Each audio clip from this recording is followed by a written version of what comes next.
Значит, Лада Гранта при трогании происходит с правой стороны удар. Посчитали всю подвеску, ну, конкретно ничего не нашли. Клиент думал, что это амортизаторы, но мы посмотрели, сейчас продемонстрирую.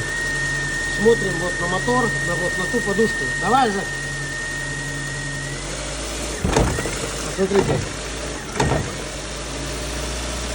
Хорош! Она просто оторвана. Вот и все. Заказывать надо подушку, ну или ехать покупать и ставить новую.